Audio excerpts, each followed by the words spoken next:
នេះមានបច្ចេកទេសចែករំលែកទៅបងប្អូនទាំងអស់គ្នាដែលតែងតែជួបបញ្ហាប្រើប្រព័ន្ធតំណក់ហើយគឺវាបែកធ្លាយអញ្ចឹងបច្ចេកទេសថ្មីរបស់ពួកខ្ញុំនេះគឺវាចំណេញពេលចំណេញលុយហើយវាងាយស្រួលបាទតោះឥឡូវឃើញថាបែកអញ្ចឹងតើយើងត្រូវធ្វើយ៉ាងម៉េចនេះយើងគឺប្រើស្កុតរុំខ្សែភ្លើងយើងពណ៌ខ្មៅហ្នឹងបាទស្កុតរុំខ្សែភ្លើងយើងពណ៌ខ្មៅយកមករុំមក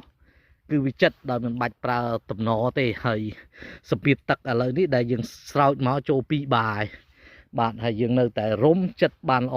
បាទឥឡូវឃើញថាចិត្តល្អហើយមើលមានស្រកទៀតទេ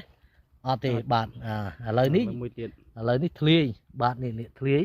ឥឡូវយើងរុំមួយទៀតចាំមើលចិត្តល្អដែរ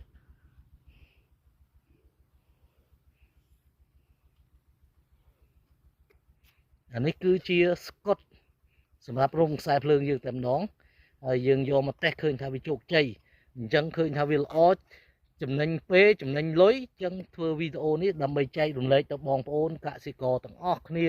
ដែលចាប់អារម្មណ៍ការងារហ្នឹងគឺវាចំណេញចែករំលែកការចំណេញក្នុងការគ្រប់គ្រងប្រព័ន្ធទឹកបាទនេះធ្លាយមួយទៀតហើយឥឡូវយើងមើលចែករំលែកទាំងអស់គ្នាតោះចាប់ដើមឥឡូវវាធ្លាយនេះធ្លាយហើយតោះចាប់ដើមវាចាយលុយតិចដល់អញ្ចឹងទៅខ្ញុំចែករំលែកទាំងអស់គ្នាសម្រាប់បងប្អូនប្រជាកសិករដែលមានប្រព័ន្ធតំណក់បាទហើយជួបបញ្ហារឿងធ្លាយទៅយោហើយវាចាយតំណវាអស់លុយច្រើនអញ្ចឹងយើងប្រើស្កុតទឹកនេះ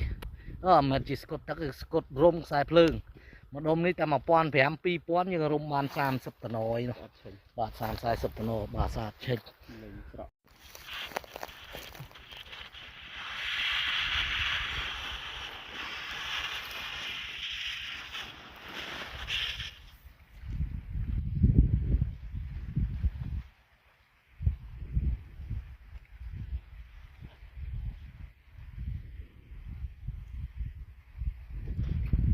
អូខេ